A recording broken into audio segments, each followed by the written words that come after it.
దేవుడి యొక్క పని చేయడానికి, లేకపోతే దేవుడు మనల్ని ఉపయోగించుకోవడానికి మనకేదో గొప్ప గుండె ధైర్యం ఉండాల్సినటువంటి అవసరత లేదు. మనమేదో ధైర్యవంతులంగా పరాక్రమశాలుడుగా ఉండాల్సినటువంటి అవసరత లేదు. దావీదు సింహాన్ని చూసినప్పుడు భయపడలేదు, అలాగే ఒక ఎలుగుబంటిని చూసినప్పుడు ఆయన భయపడలేదు కదా. దావీదుకు అలాంటి ధైర్యం ఉండింది. కానీ గిద్యోనుకు అలాంటి ధైర్యం ఉన్నటువంటి వాడిగా మనకు కనపడడు.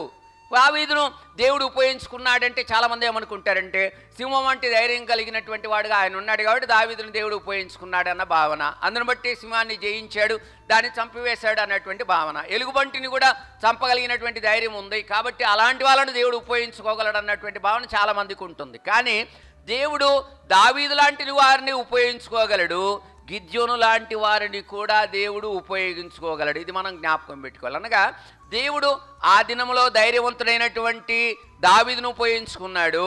అంతకు ముందు ఉన్నటువంటి గిద్యోను భయము కలిగినటువంటి వాడుగా, బెదురు కలిగినటువంటి వాడుగా, స్వతహాగా పెద్ద ధైర్యవంతుడిగా కాని వ్యక్తిని కూడా దేవుడు ఉపయోగించుకున్నాడు అన్నటువంటి వాస్తవాన్ని మనం గుర్తుపెట్టుకోవాలి. అందుకొరకు మనము దేవుని పని చేయడానికి, దేవుని మాటకి మనం లోబడ్డానికి ఇష్టపడితే మీకు ధైర్యం ఉందా, మీకు ధైర్యం లేదా పక్కన పెట్టేయండి, దేవుడు మిమ్మల్ని వాడుకోగలడు. హల్లెలూయా.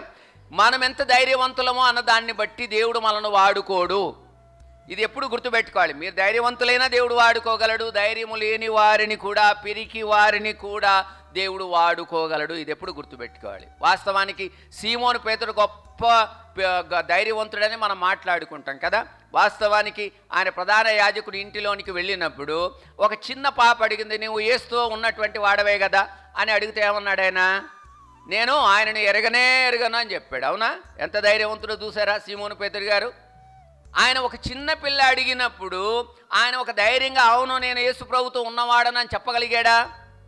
ఆ చెప్పడానికి కొరకైనటువంటి ధైర్యం లేదు. సీమోను పేతురు ధైర్యవంతుడని మనం భావించడానికి కూడా వీలు లేదు. మనం జ్ఞాపకం పెట్టుకోవాలి. అనగా ఓ చిన్న పిల్లకి సత్యం చెప్పడానికి జంకినటువంటి వాడు అంటే స్వతహాగా అంత ధైర్యవంతుడిగా మనకు కనపడ్డు, అయినా దేవుడు ఆయన వాడుకున్నాడు. మనం జ్ఞాపకం పెట్టుకోవాలి. అందుకొరకు దేవుని చేత వాడబడ్డానికి మనకు ధైర్యం ఉన్నా లేకపోయినా దేవుడు మనను వాడుకోగలడు. ఇది మొదటిది.